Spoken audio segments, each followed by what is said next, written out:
देखिए friends, 67th BPSC का mains का जीएस पेपर 1 और जीएस पेपर 2, जी हाँ फ्रेंड्स, दोनों पेपर जो है जीएस पेपर 1 और जीएस पेपर 2 दोनों का एग्ज़ाम जो है 30 दिसंबर 2022 को यानी कि एक ही दिन संपन्न कराया गया है। इससे पहले वाली वीडियो में मैंने आपको जीएस पेपर 1 का क्वेश्चन पेपर करा दिया था। अगर आपने उस वीडियो को नहीं देखा है तो देख लीजिएगा, आपको लिंक डिस्क्रिप्शन में मिल जाएगा। और देखिए, अभी अभी जीएस 2 का जो है एग्ज़ाम समाप्त हुआ है, तो इस वीडियो में हम जीएस 2 पेपर में जो प्रश्न पूछे गए हैं उनको इसमें हम देखने वाले हैं। जैसे कि आपको जानते हैं आप लोग कि खंड 1 होता है, खंड 2 होता है और खंड 3 होता है, यानी कि 3 सेक्शन होता है इसमें। खंड 1 में पॉलिटी का सब प्रश्न पूछा जाता है, खंड 2 जो है ये इकोनॉमिक्स और ज्योग्राफी का होता है, और खंड 3 जो है ये साइंस और टेक का होता है। तो यहाँ पर देखिए, खंड 1 में पहला प्रश्न पढ़ेंगे कि भारतीय संसद स्वायत्त विधानमंडल नहीं है, इसकी शक्तियाँ विशाल तो हैं पर असीम नहीं। इस कथन पर टिप्पणी कीजिए और इस पर प्रकाश डालिए कि भारतीय संसद की तुलना उसके ब्रिटिश समकक्ष से क्यों नहीं की जा सकती है। उसके बाद देखिए, दूसरा प्रश्न पूछा गया है कि बिहार के विशेष संदर्भ में भारत में केंद्र राज्य संबंधों की समस्या और भविष्य में इसकी संभावनाओं की चर्चा कीजिए। जांच कीजिए कि सहकारी संघवाद के अनुरूप समस्या को रचनात्मक रूप से कैसे संभाला जा सकता है। थोड़ा सा चौंकाने वाला पेपर हमेशा होता है जीएस 2 का। उसके बाद देखिए, अगला प्रश्न पूछा गया 3 नंबर की भारत में क्षेत्रीय राजनीतिक दलों के उदय का वर्णन कीजिए। क्या आपको लगता है कि क्षेत्रीय आकांक्षाओं और राष्ट्रीय एकता को संतुष्ट करने के लिए क्षेत्रीय राजनीतिक दलों का अस्तित्व अच्छा है? अपने उत्तर के समर्थन में तर्क दीजिए। उसके बाद देखिए, चौथा प्रश्न पूछा गया है कि एक स्वतंत्र न्यायपालिका जिसे न्यायिक समीक्षा की शक्ति प्राप्त है भारत के संविधान की एक प्रमुख विशेषता है। क्या आपको लगता है कि न्यायिक सक्रियता ने सर्वोच्च न्यायालय की शक्तियों को और बढ़ा दिया है? उदाहरण सहित समझाइए। अब यहाँ पर देखिए, खंड 2 जो है इसमें पूछा गया है कि बिहार में औद्योगिक विकास का चित्र प्रस्तुत कीजिए तथा भारत के औद्योगिक विकास की तुलना कीजिए।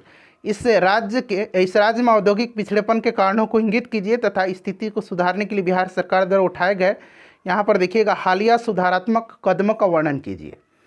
उसके बाद देखिए, दूसरा प्रश्न यानी कि नेक्स्ट क्वेश्चन इस सेक्शन का है कि कहा जाता है कि जीविका महिला सशक्तिकरण का औजार है। इस परियोजना का परिचय दीजिए तथा इसके उद्देश्यों का वर्णन कीजिए। बिहार में महिला सशक्तिकरण के संदर्भ में जीविका परियोजना की भूमिका का मूल्यांकन करना है आपको। उसके बाद देखिएगा, नेक्स्ट क्वेश्चन इसी सेक्शन का है कि नीति आयोग के स्वास्थ्य सूचकांक 2021 के अनुसार भारत के 19 बड़े राज्यों में बिहार का स्थान 18वां है।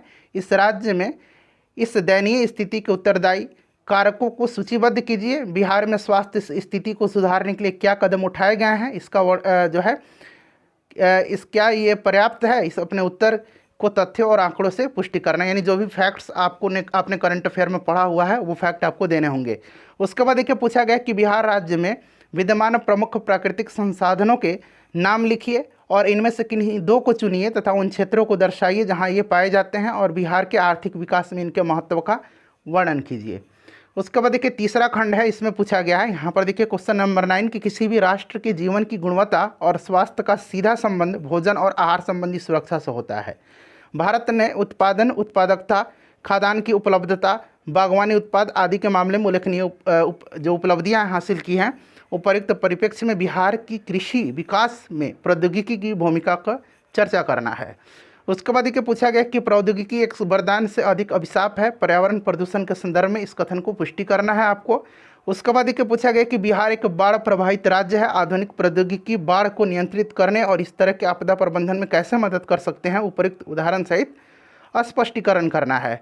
और ये क्वेश्चन तो फेवरेट क्वेश्चन है, गेस क्वेश्चन है, था इस बार नैनो टेक्नोलॉजी के बारे में। नैनो टेक्नोलॉजी ने लोगों के जीवन को बेहतर बनाने का जो है उसमें जो है नैनो टेक्नोलॉजी में विशाल सक्षमता है। उपयुक्त जो है उदाहरणों के साथ इसकी पुष्टि करना है। इसका PDF आपको टेलीग्राम पर मिल जाएगा, टेलीग्राम से